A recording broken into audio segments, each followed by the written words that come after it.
సమస్త స్తోత్రాలు లోకాల ప్రభువైన అల్లాహ్కే చెల్లుతాయి. మనం ఆయనను స్తుతిస్తూ ఆయన సహాయాన్ని మరియు క్షమాపణను వేడుకుంటున్నాము. మన ప్రియతమ ప్రవక్త ముహమ్మద్ సల్లల్లాహు అలైహి వసల్లం వారి కుటుంబం, వారి సహచరులు మరియు తీర్పు దినం వరకు వారి మార్గాన్ని అనుసరించే వారందరిపై శాంతి, శుభాలు వర్షించుగాక. ప్రియమైన సోదర సోదరీమణులారా, అస్సలాము అలైకుం వరహ్మతుల్లాహి వబరకాతుహు. మన సూరాల అర్థం తెలుసుకుందాం సిరీస్కు మీకు పునః స్వాగతం. ఇక్కడ మనం ఖురాన్ యొక్క అర్థాలను సరళమైన భాషలో నేర్చుకుంటాము, తద్వారా చిన్నవారైనా పెద్దవారైనా ప్రతి ముస్లిం అల్లాహ్ వాక్యాలతో కనెక్ట్ అవ్వగలరు. ఈ రోజు మనం ఖురాన్లోని అత్యంత చిన్నదైనప్పటికీ ఎంతో శక్తివంతమైన మరియు ఓదార్పునిచ్చే సూరాలలో ఒకటైన సూరహ్ అల్ కౌసర్ గురించి తెలుసుకుందాం. ఇది కేవలం 3 ఆయత్లు మాత్రమే కలిగి ఉన్నప్పటికీ ఇందులో ఆశ, గౌరవం, కృతజ్ఞత మరియు తీర్పు దినం వరకు నిలిచే అల్లాహ్ యొక్క వాగ్దానం దాగి ఉన్నాయి. సూరహ్ అల్ కౌసర్ వెనుక ఉన్న కథ ఒక ఓదార్పు సందేశం. సూరహ్ అల్ కౌసర్ను నిజంగా అర్థం చేసుకోవడానికి ఇది ఏ చారిత్రక సందర్భంలో అవతరించిందో మనం చూడాలి. ఈ సూరహ్ మక్కాలో ప్రవక్త ముహమ్మద్ సల్లల్లాహు అలైహి వసల్లం మరియు ప్రారంభ ముస్లింలు తీవ్రమైన బాధలు మరియు వేధింపులను ఎదుర్కొంటున్న కాలంలో అవతరించింది. ఖురైష్ యొక్క శక్తివంతమైన తెగ ఇస్లాం సందేశాన్ని ఆపడానికి ఎగతాళి, హింస మరియు మానసిక ఒత్తిడిని ఉపయోగించి ప్రవక్తను ఒంటరి చేయాలని ప్రయత్నించింది. ప్రవక్త ముహమ్మద్ సల్లల్లాహు అలైహి వసల్లం అనుభవించిన అన్ని కష్టాలలో వారి పసిబిడ్డలను కోల్పోవడం నిస్సందేహంగా అత్యంత బాధాకరమైనది. వారి ప్రియమైన మొదటి భార్య ఖదీజా రజియల్లాహు అన్హా ద్వారా వారికి 2 కుమారులు అల్ ఖాసిం మరియు అబ్దుల్లా జన్మించారు, కానీ ఇద్దరూ చిన్నతనంలోనే మరణించారు. సంవత్సరాల తరువాత మరియా అల్ కిబ్తియా రజియల్లాహు అన్హా ద్వారా జన్మించిన వారి చిన్న కుమారుడు ఇబ్రాహీం కూడా పసిప్రాయంలోనే కన్నుమూశారు. ప్రవక్త ముహమ్మద్ సల్లల్లాహు అలైహి వసల్లం ఒక తండ్రిగా తీవ్రమైన దుఃఖాన్ని అనుభవించారు. వారు బహిరంగంగా కన్నీరు కార్చారు, అయినప్పటికీ వారి విశ్వాసం చెదరలేదు. తన కుమారుడు ఇబ్రాహీం మరణించినప్పుడు ఒక విశ్వాసీ నష్టాన్ని ఎలా భరించాలో వారు అద్భుతంగా చూపించారు. కళ్ళు కన్నీరు కారుస్తాయి మరియు హృదయం దుఃఖిస్తుంది, కాని మన ప్రభువుకు నచ్చేది తప్ప మనమేమీ అనము. దుఃఖంలో ఉన్న తండ్రి పట్ల సానుభూతి చూపడానికి బదులుగా ఖురైష్ నాయకులు ఆయన కుమారుల మరణాన్ని ఒక రాజకీయ అవకాశంగా చూశారు. ప్రాచీన అరబ్ సంస్కృతిలో ఒక మనిషి యొక్క వారసత్వం మరియు వంశం పూర్తిగా అతని కుమారుల ద్వారానే ముందుకు సాగేవి. మగ వారసులు లేని వ్యక్తిని సమాజంలో వైఫల్యంగా చూసేవారు. అతని మరణం తర్వాత అతని పేరు చరిత్ర నుండి పూర్తిగా తుడిచిపెట్టుకుపోతుందని భావించేవారు. ఈ క్లిష్ట సమయంలో అలాస్ ఇబ్న్ వాయిల్ అనే క్రూరమైన ఖురైష్ నాయకుడు ప్రవక్తను బహిరంగంగా ఎగతాళి చేస్తూ అలబ్తర్ అని పిలిచాడు. అలబ్తర్ అంటే వారసత్వం తెగిపోయినవాడు అని అర్థం. కొడుకులు లేని వ్యక్తిని అవమానించడానికి ఈ పదాన్ని ఉపయోగించేవారు, అంటే అతనికి భవిష్యత్తు లేదు, వంశం లేదు మరియు అతని మిషన్ అతనితోనే అంతమైపోతుందని వారి ఉద్దేశం. ప్రవక్త ముహమ్మద్ సల్లల్లాహు అలైహి వసల్లం వంశం మరియు ఇస్లాం సందేశం ఎప్పటికీ అంతరించిపోతుందని భావించి ఇస్లాం శత్రువులు సంతోషించారు. కానీ వారు పూర్తిగా పొరబడ్డారు. సరిగ్గా ఆ తీవ్రమైన వ్యక్తిగత దుఃఖం మరియు అవమానకరమైన క్షణంలో అల్లాహ్ జోక్యం చేసుకున్నాడు. ప్రవక్త యొక్క గాయపడిన హృదయాన్ని ఓదార్చడానికి మరియు ఆయన శత్రువుల నోళ్లు ఎప్పటికీ మూయించడానికి ఆయన ఖురాన్లోని అత్యంత చిన్నదైన కానీ అపారమైన శక్తివంతమైన సూరాను అవతరింపజేశాడు, అదే సూరహ్ అల్ కౌసర్. ఇప్పుడు మనం ఈ అందమైన సూరాలోని ప్రతి ఆయత్ యొక్క అర్థాన్ని తెలుసుకుందాం. ఆయత్ 1.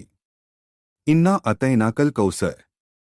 నిశ్చయంగా మేము మీకు కౌసర్, అపారమైన సమృద్ధిని, మంచితనాన్ని ప్రసాదించాము. అల్లాహ్ ప్రవక్త ముహమ్మద్ సల్లల్లాహు అలైహి వసల్లం ను ఓదారుస్తున్నాడు. ప్రజలు ఆయనను ఎగతాళి చేస్తూ అంతా కోల్పోయారని అన్నారు. అల్లాహ్ సెలవిస్తున్నాడు, లేదు ఓ ముహమ్మద్, నేను నీకు సమృద్ధిని ఇచ్చాను, లెక్కించలేనన్ని అనుగ్రహాలను నీకు ప్రసాదించాను. రోజువారీ జీవితంలో దీని ప్రాముఖ్యత. ఒక్కోసారి ప్రజలు మనల్ని అవమానించవచ్చు. జీవితం అన్యాయంగా అనిపించవచ్చు. మనం ఏదైనా విలువైన దాన్ని కోల్పోవచ్చు. కానీ ఈ ఆయత్ మనకు నేర్పుతుంది, ప్రజలు చెప్పే మాటలను బట్టి మీ విలువను ఎప్పుడూ అంచనా వేయకండి. అల్లాహ్ మీకోసం మీరు ఇప్పుడు చూడలేని గొప్ప అనుగ్రహాలను సిద్ధం చేస్తూ ఉండవచ్చు. ఆయత్ 2. ఫసల్లీ లీ రబ్బిక వన్హర్. కాబట్టి నీ ప్రభువు కొరకే నమాజ్ చేయి మరియు ఖుర్బానీ, త్యాగం ఇవు. ఈ ఆయత్ యొక్క అర్థం ఏమిటంటే, అల్లాహ్ మీకు అనుగ్రహాలను ప్రసాదించినప్పుడు కృతజ్ఞతతో స్పందించండి. అత్యంత గొప్ప బహుమతిని ఇచ్చిన తర్వాత అల్లాహ్ ఒక అందమైన ఆదేశాన్ని ఇస్తున్నాడు. కాబట్టి ఇప్పుడు నీ ప్రభువును ఆరాధించు మరియు ఆయన కొరకే త్యాగం చేయి. ఇక్కడ ఫ అనే పదాన్ని గమనించండి. దీని అర్థం కాబట్టి లేదా అందువల్ల. ఇది బహుమతిని మన స్పందనతో జోడిస్తుంది. అల్లాహ్ చెప్తున్నాడు, నేను నీకు ఎంతో ఇచ్చాను కాబట్టి కృతజ్ఞతతో, ఆరాధనతో స్పందించు. నీ హృదయాన్ని పూర్తిగా నా వైపు తిప్పుకో. రోజువారీ జీవితంలో దీని ప్రాముఖ్యత మనకు విజయం, ఆరోగ్యం, కుటుంబం మరియు సంపద వంటి అనుగ్రహాలు లభించినప్పుడు మన మొదటి స్పందన అల్లాహ్కు కృతజ్ఞతలు తెలపడమే అయి ఉండాలి. గర్వం లేదా అహంకారం కాదు, వినమ్రతతో కూడిన కృతజ్ఞత ముఖ్యం. ఆయత్ 3. ఇన్న షానెంక హువలబ్తర్. నిశ్చయంగా నీ శత్రువే సర్వస్వం తెగిపోయినవాడు, అలబ్తర్, భవిష్యత్తు మరియు వారసత్వం లేనివాడు, మరువబడేవాడు. ముహమ్మద్ సల్లల్లాహు అలైహి వసల్లం వారసత్వం లేనివాడని ఖురేషులు అన్నారు. అల్లాహ్ వారి మాటను తిరగేశాడు. అల్లాహ్ సెలవిస్తున్నాడు, లేదు, వారే అలబ్తర్. వారికే ఎలాంటి భవిష్యత్తు ఉండదు. చరిత్ర వారిని మర్చిపోతుంది మరియు చరిత్ర ఈ విషయాన్ని నిస్సందేహంగా నిరూపించింది. ప్రవక్తను వారసత్వం లేనివాడు అని పిలిచిన ఆ అలాస్ ఇబ్న్ వాయిల్ ఎవరు అని ఈ రోజు ఎవరినైనా అడగండి. ఎవరికీ తెలియదు. అతను మరువబడ్డాడు. కాని ముహమ్మద్ సల్లల్లాహు అలైహి వసల్లం, ఆయన పేరు ఈ భూమిపై ప్రతిరోజూ 5 సార్లు మినార్ల నుండి వినిపిస్తుంది. 1.8 బిలియన్లకు పైగా ముస్లింలు తమ షహాదత్లో ఆయన పేరును పఠిస్తారు. ప్రతి నమాజ్లో ఆయన పేరు ఉంటుంది. మరి నిజంగా అలబ్తర్ ఎవరు? రోజువారీ జీవితంలో దీని ప్రాముఖ్యత ప్రజలు తాత్కాలిక రూపాన్ని బట్టి అంచనా వేయవచ్చు, కాని అల్లాహ్ యథార్థాన్ని బట్టి తీర్పు ఇస్తాడు. మనిషి యొక్క నిజమైన వారసత్వం సంపద కాదు, అది విశ్వాసం, చిత్తశుద్ధి మరియు సత్కర్మలు మాత్రమే. అల్కౌసర్ నది, సున్నత్ నుండి కొన్ని విషయాలు. అల్కౌసర్ అనేది స్వర్గంలో ప్రవక్త ముహమ్మద్ సల్లల్లాహు అలైహి వసల్లం కొరకు వాగ్దానం చేయబడిన ఒక అద్భుతమైన నది. ప్రవక్త ముహమ్మద్ సల్లల్లాహు అలైహి వసల్లం తన మిరాజ్ ప్రయాణంలో అలిస్రా వల్మిరాజ్ దీని అందాన్ని స్వయంగా చూశారు. వారు హదీసులో ఇలా వివరించారు, అల్కౌసర్ అనేది స్వర్గంలోని ఒక నది, దీని గట్లు బంగారంతో ఉన్నాయి మరియు ఇది ముత్యాలపై ప్రవహిస్తుంది. దీని నీరు మంచు కంటే తెల్లగా, తేనె కంటే తీపిగా ఉంటుంది. ఈ నది స్వర్గంలో ప్రవహిస్తున్నప్పటికీ పునరుద్ధాన దినమున, ఖియామత్ రోజున ఇది హౌజె కౌసర్ అని పిలువబడే ఒక పెద్ద తటాకంలోకి చేరుతుంది. ఆ భయంకరమైన రోజున ప్రజలు తీవ్రమైన దాహంతో ఉన్నప్పుడు ప్రవక్త ముహమ్మద్ సల్లల్లాహు అలైహి వసల్లం తన అనుచరుల దాహాన్ని స్వహస్తాలతో తీర్చడానికి అక్కడ వేచి ఉంటారు. 1. దీని విస్తీర్ణం, ఇది యెమెన్ నుండి ఒమన్ అంత సుదూర ప్రాంతం వరకు విస్తరించి ఉంటుంది. 2. దీని పాత్రలు, దీని చుట్టూ ఉన్న త్రాగే పాత్రలు ఆకాశంలోని నక్షత్రాలంతా అసంఖ్యాకంగా ఉంటాయి. 3. ప్రతిఫలం, దీని నీరు పాలు కంటే తెల్లగా, తేనె కంటే తీపిగా ఉంటుంది. దీని నుండి ఒక్క గుక్కెడు నీరు త్రాగినా వారికి జీవితంలో మళ్లీ దాహం వేయదు. అయితే హదీస్ ఒక హెచ్చరికను కూడా ఇస్తుంది.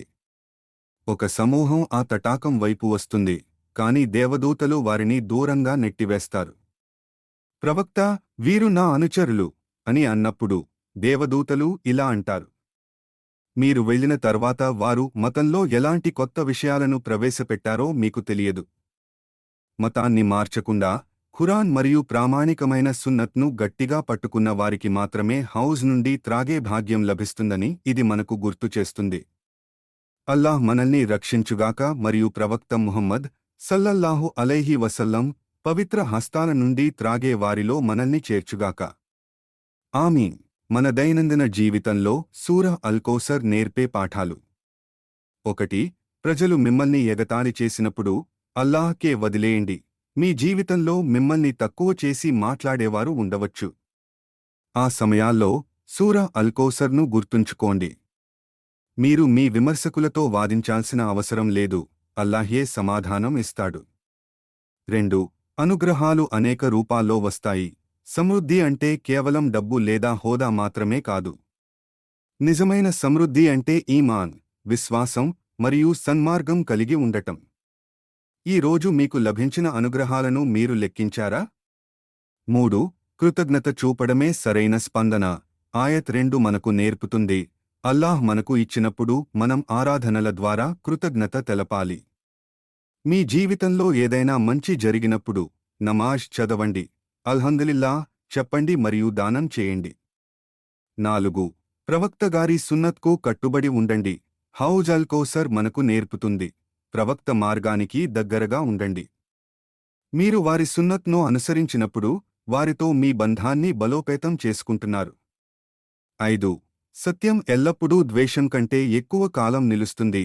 చెడు మరియు ద్వేషం తాత్కాలికమైనవి. సత్యం ఎల్లప్పుడూ శాశ్వతంగా నిలుస్తుంది. చరిత్ర ఎప్పుడూ సత్యం వైపు నిలబడే వారికే చెందుతుంది. ప్రియమైన సోదర సోదరీమణులారా, సూరహ్ అల్ కౌసర్ అనేది ఒక ఆశావహ సందేశం. మీరు ఎప్పుడు కష్టాలను ఎదుర్కొన్నా ఈ సూరాను గుర్తుంచుకోండి. అల్లాహ్ బాధను గౌరవంగా, నష్టాన్ని అనుగ్రహంగా మార్చగలడు. ఒక హృదయపూర్వక దుఆతో ముగించుకుందాం. యా అల్లాహ్, తీర్పు దినమున మా ప్రియతమ ప్రవక్త ముహమ్మద్ సల్లల్లాహు అలైహి వసల్లం పవిత్ర హస్తాల నుండి హౌజ్ అల్ కౌసర్ నీటిని త్రాగే భాగ్యాన్ని మాకు ప్రసాదించు. యా అల్లాహ్, మేము ఒంటరిగా భావించినప్పుడు మాకు ఈ సూరాను గుర్తుచేయి. నిశ్చయంగా నువ్వే అత్యంత గొప్ప ప్రదాతవు. అల్లాహుమ్మ సల్లి వ సల్లిం వ బారిక్ అలా నబీనా ముహమ్మద్ వ అలా ఆలిహి వ సహ్బిహి అజ్మయీన్. ఆమీన్. మీకు మా కంటెంట్ నచ్చినట్లయితే దయచేసి లైక్, షేర్ మరియు సబ్స్క్రైబ్ చేయడం మర్చిపోకండి. జజాకల్లాహు ఖైరన్. అస్సలాము అలైకుం వ రహ్మతుల్లాహి వ బరకాతుహు.